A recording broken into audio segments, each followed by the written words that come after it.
Okay तो सबसे पहले बात करते हैं रैंडी ओर्टन और रिडल के बारे में। तो रिडल को पता है ना, अभी कुछ ऐसी फीलिंग आ रही होगी जैसे हमको या फिर किसी एक बंदे को आती है जब उसकी गर्लफ्रेंड उसको रिप्लाई नहीं करती मैसेज देखने के बाद भी। तो हुआ क्या, रिडल ने ये सारे जो स्क्रीनशॉट हैं अपनी कन्वर्सेशन तो नहीं बोलेंगे इसको, एक तरफा ही चल रहा है जो चल रहा है, यहाँ पर उन्होंने फोटो डाली है जहाँ पर वो रैंडी ओर्टन को लगातार मैसेज कर रहे हैं कि रैंडी क्या तुम अभी मेरे से गुस्सा हो, तुम्हारा मैच है मनी इन द बैंक का फिर से क्वालिफाई करने के लिए, तुम मनी इन द बैंक दोबारा से जीत सकते हो और तुम ड्रॉ पर कुछ कमाल करने वाले हो। ये सारी बातें वो लिख रहे हैं रैंडी ओर्टन को, लेकिन रैंडी ओर्टन का इस पर कोई जवाब नहीं आ रहा। और इस बात को उन्होंने सोशल मीडिया के ऊपर लिखा है कि कैसे रैंडी ओर्टन उनकी बातों का कुछ भी जवाब नहीं दे रहे।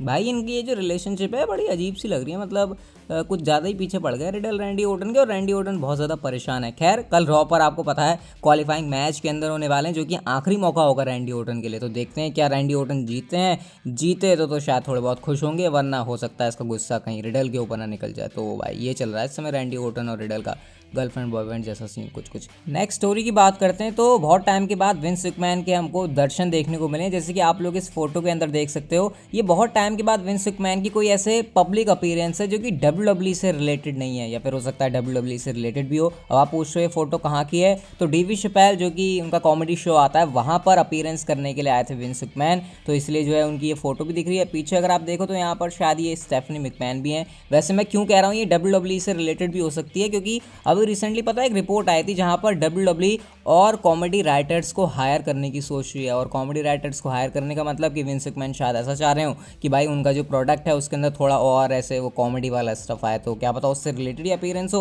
या फिर हो सकता है जस्ट विंस मैकमैन को वाला शो अच्छा लगता हो इसलिए वो वहाँ पर चले गए। लेकिन मैं आपको एक फोटो इसलिए दिखा रहा हूँ कि भाई इस समय ये है विंस मैकमैन का हाल। और पता है जब भी मैं विंस मैकमैन की कोई रिसेंट फोटो देखता हूँ तो मुझे ऐसे ही लगता है कि यार विंस मैकमैन तो और ज़्यादा बूढ़े हो रहे हैं। वेल होगा भी क्योंकि बंदे की एज बढ़ रही है ना, ऑब्वियसली घट तो नहीं रही है। तो ये लेटेस्ट अपडेट है हमारे विंस मैकमैन के बारे में, शायद कुछ और कॉमेडी स्टफ क्या पता हमको WWE के अंदर देखने को मिल जाए। अगली स्टोरी की बात करते हैं तो ऐसा लग रहा है कि आजकल कोई एक नया ट्रेंड सा बन गया है कि जो बंदा WWE से रिलीज होगा वो अपनी कोई तगड़ी ट्रांसफॉर्मेशन भी कर देगा, फिर चाहे वो ट्रांसफॉर्मेशन उसकी 5 दिन में क्यों ना आ गई हो।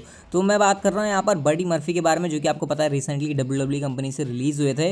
और अभी इंस्टाग्राम के ऊपर मतलब अपने सोशल मीडिया प्लेटफॉर्म्स के ऊपर उन्होंने ये वाली फोटो पोस्ट करी है जहाँ पर आप लोग देख सकते हो भाई मर्फी इतने ज़्यादा बल्कि नज़र आ रहे हैं। मतलब वैसे ही वो काफ़ी अच्छी फिजिक और शेप में रहते हैं, जब वो WWE में भी थे बहुत अच्छी उन्होंने बॉडी बना के रखी हुई थी, लेकिन यहाँ पर और ज़्यादा हमको एक ऐसा लग रहा है कि बल्किंग कर रहे हैं मर्फी, और इसमें तो भाई कुछ ज़्यादा ही वो धांसू लग रहे हैं। खैर देखते हैं उनका अगला स्टेप क्या होता है। WWE ने तो शायद उनके टैलेंट को इतना ज़्यादा कोई समझा नहीं, बावजूद इसके कि उनकी जो स्टोरी लाइन उन्होंने जहाँ पर उनके साथ कोशिश करी, अगर उनको अच्छा रेसलिंग करवाने की का काम दिया उन्होंने वो करके दिया। फिर चाहे वो मिस्टीरियोज वाला सीन हो तो उसमें तो बहुत सारे लोगों को मज़ा भी आया था, लेकिन खैर मर्फी उसके बावजूद भी रिलीज़ हो गए। तो इस समय मर्फी कुछ इस शेप के अंदर है जो कि काफ़ी तगड़ी लग रही है। वैसे अब तो WWE के अंदर भी चालू हो चुका है कि अगर आपने किसी बंदे को रिलीज़ कर दिया तो उसको दोबारा से हायर भी कर सकते हैं। तो देखते हैं मर्फी के साथ क्या होता है, या फिर वो किसी दूसरी कंपनी के साथ साइन करते हैं।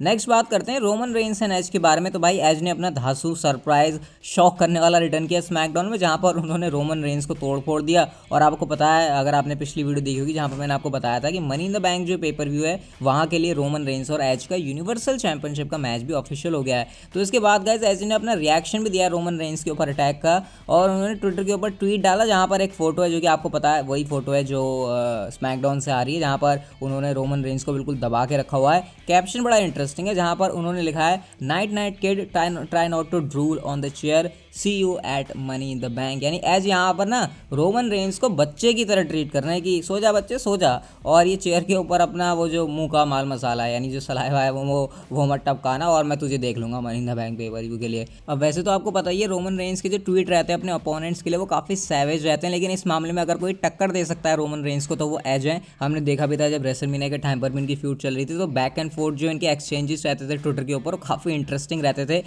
वैसे रोमन रेंस का कोई जवाब तो आया नहीं, लेकिन वो ऑलरेडी ट्वीट कर चुके हैं जहां पर उन्होंने कहा था, मैंने आपको बताया था पिछली वीडियो के अंदर, कि मेरे साथ जो बंदा एक बार लपेटे में आता है वो बार बार इस वाले सुख को लेना चाहता है, और एज उन्हीं बंदों में से एक है। तो खैर देखते हैं मनी इन द बैंक में मैच ऑफिशियल है कितनी ज़्यादा इनके बीच इंटेंसिटी होती है, और जो पिछले टाइम हमने इनको एक साथ देखा था वैसे वहाँ डैनियल ब्रायन भी थे, तो वो वाली एग्जैक्ट फीलिंग तो नहीं आने वाली, लेकिन डेफिनेटली कुछ ना कुछ इंटरेस्टिंग कारनामा तो ये जरूर करने वाले हैं। पॉल हेमन की बात करें तो एक बड़ी इंटरेस्टिंग स्टोरी उन्होंने शेयर करी, मतलब इतनी इंटरेस्टिंग है कि आपको ये एकदम गहराइयों में लेकर जाएगी। तो पॉल हेमन ने यहाँ पर उस वाले मोमेंट की बात करी जब वो पहली बार जिमी एंड जे उसो से मिले थे।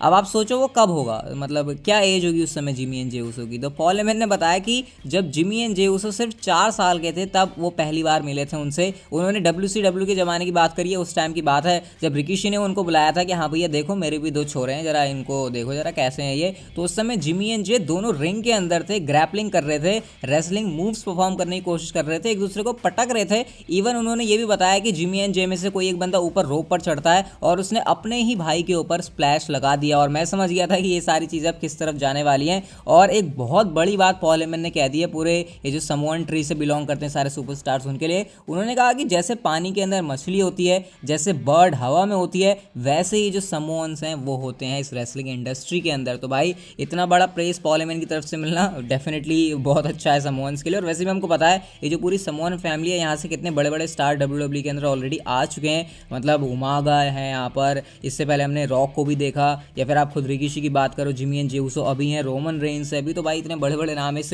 हमको समोअन ट्री से देखने को मिलते हैं। विमेंस डिवीजन के अंदर भी सुपरस्टार्स हैं। तो पॉल हेमन की बात वाकई में बिल्कुल सही है। और ये बड़ा इंटरेस्टिंग है कि भैया जब सिर्फ 4 साल के थे जिमी एंड जे ऊसो तब जाकर पॉल हेमन ने उनको देखा था पहली बार और उसी टाइम पर वो उनसे इंप्रेस हो गए थे। और आज के टाइम में देखो बात घुमा फिरा के आ गई है जब Paul Heyman Jimmy and Jey Uso के साथ एक तरीके से स्टोरी लाइन के अंदर भी इन्वॉल्व है। तो बड़ी इंटरेस्टिंग मुझे स्टोरी लगी, मुझे लगा आपके साथ शेयर जरूर करनी चाहिए। बाकी इसके ऊपर आपके क्या रिएक्शन है मुझे आप लोग कमेंट करके ज़रूर बताना। अच्छा, भी रिसेंटली जॉन सीना का एक इंटरव्यू होता है जहां पर उन्होंने खुद के और WWE के बारे में एक बड़ी अजीब सी बात बोल दी। उन्होंने कहा देखो WWE ऑलरेडी बहुत ज़्यादा पॉपुलर है, ये ग्लोबल फिनोमिनन है, चाहे इसमें जॉन सीना हो या फिर ना हो तो फ़र्क नहीं पड़ता कि मैं WWE के साथ हूँ या फिर नहीं, WWE को मेरी ज़रूरत कुछ भी नहीं है। और ये बात प्रूव हो चुकी है किस तरीके से, जैसे मैं अभी WWE के अंदर नहीं हूँ लेकिन देखो WWE पिछले कुछ महीनों से कितनी बढ़िया चल रही है। लेकिन उन्होंने ये ज़रूर कहा कि मेरे लिए बहुत ऑनर की बात होती है, प्रिविलेज की बात होती है अगर मैं लॉकर रूम में होता हूँ और बाकी सुपरस्टार्स के साथ लॉकर रूम में समय बिता रहा होता हूँ, WWE के साथ काम कर रहा होता हूँ। वेल हमको पता है जॉन सीना का जो शुरुआत में उनको पॉपुलैरिटी आई थी, अभी हॉलीवुड के अंदर है तो ऑब्वियसली वहाँ से भी उनको काफ़ी लोग जानते हैं, लेकिन WWE से ही वो पॉपुलर हुए हैं और इसलिए वो इस चीज़ की काफ़ी ज़्यादा रिस्पेक्ट भी करते हैं। लेकिन भाई यार ऐसी बात तो तुम मत बोला करो कि बिना WWE बिना जॉन सीना की WWE चल जाएगी। मतलब बहुत सारे, मैं तो जानता हूँ काफ़ी सारे ऐसे मेरे फ्रेंड्स में भी लोग जो WWE देखते ही इसलिए थे पहले क्योंकि उसमें जॉन सीना आते थे, लेकिन आज के टाइम में वो है नहीं। तो काफ़ी हद तक कह सकते हैं कि ग्लोबल है WWE ज़रूर, लेकिन एक सेपरेट फैन बेस है जॉन सीना का जिसको बिल्कुल भी अलग नहीं किया जा सकता। क्या मैं सही कह रहा हूँ या फिर गलत, मुझे आप लोग कमेंट करके ज़रूर बताना। बाकी उनके रिटर्न की बात रही तो ऐसा लग नहीं रहा कि ज़्यादा इंतजार करने की ज़रूरत है, समर स्लैम बहुत ही ज़्यादा नज़दीक है। बाकी इतने समझदार तो आप लोग हो ही। नेक्स्ट एंड फाइनल स्टोरी की बात करते हैं तो अभी फिलहाल हमको रोमन रेंस एंड एज की फ्यूड देखने को मिल रही है स्मैकडाउन के ऊपर और इनका मैच भी होगा। लेकिन बहुत सारे लोग ऐसे भी हैं जो कि रोमन रेंस और सेथ रॉलिंस की फ्यूड देखना चाहते थे, उनके हिसाब से बीच में एज आ गए और ये फ्यूड पता नहीं कब होगी, क्या होगी, इसको लेकर क्या प्लान्स होंगे उसके बारे में कुछ नहीं पता। वेल अगर आप ऐसा सोचते हो तो मेरे पास फिलहाल आपको बताने के लिए Roman Reigns and Seth Rollins की फ्यूड को लेकर एक अपडेट है। तो डेव मेल्टजर ने इस बात को आंसर किया जहां पर उन्होंने ये कहा कि पॉसिबली आपको Roman Reigns and Seth Rollins की फ्यूड इसी साल देखने को मिलेगी 2021 में ही, और WWE इसको प्लान करने वाली है सितंबर महीने के लिए। ये सिनेरियो यहाँ पर कुछ ऐसे होने वाला है जब रॉलिंस और एज का मैच होगा समर स्लैम के लिए, और अगर यहाँ पर सेथ रॉलिंस जीतते हैं तो इस बात के चांसेस और भी ज़्यादा हैं क्योंकि तब तक रोमन रेंस और जॉन सीना का जो पॉसिबल मैच कहा जा रहा है समर स्लैम के लिए वो भी हो जाएगा, और उसके बाद WWE को एक नया प्रोग्राम चाहिए होगा रोमन रेंस के लिए, और उस टाइम पर ये एक परफेक्ट टाइम होगा Roman Reigns and Seth Rollins की फ्यूड के लिए। तो अकॉर्डिंग टू डेव मेल्टजर इस चीज़ के लिए आपको सितंबर महीने तक का वेट करने की फिलहाल के लिए ज़रूरत है। वैसे अगर आप मेरे से ये पूछ रहे हो कि सितंबर महीने के आसपास कौन सा पेपर व्यू है, तो ऐसी अभी रिपोर्ट्स आई थी रिसेंटली कि 26 सितंबर जो होने वाली है वहाँ पर WWE clash of champions pay per view करवा रही है। वैसे नाम से क्या फ़र्क पड़ता है भाई, अगर रोमन रेंस और सेथ रॉलिंस का मैच ना तुम बैकलैश में भी करवा दोगे तो वो बैकलैश को भी बड़ा बना देंगे। तो मुझे नहीं लगता कि रोमन रेंस और सेथ रॉलिंस के फ्यूड के लिए कोई ऐसा पेपर व्यू चाहिए बड़ा कि हाँ भैया तभी हम इसको करवाएंगे, इसकी कोई ज़रूरत नहीं है क्योंकि ये मैच जिसमें होगा वो पेपर व्यू अपने आप ही बड़ा बन जाएगा। अच्छा, एक बात आप लोग मुझे कमेंट करके बताओ कि अभी आप रोमन रेंस और सेथ रॉलिंस की फ्यूड देखना पसंद करते हैं या फिर रोमन और एज का जो सीन चल रहा है उसको ही WWE को करना चाहिए। बाकी अगर आपको वीडियो अच्छी लग गई हो तो इसे लाइक कर देना, चैनल को सब्सक्राइब करके नोटिफिकेशन बेल को ऑन कर दो, and see you guys in my next video.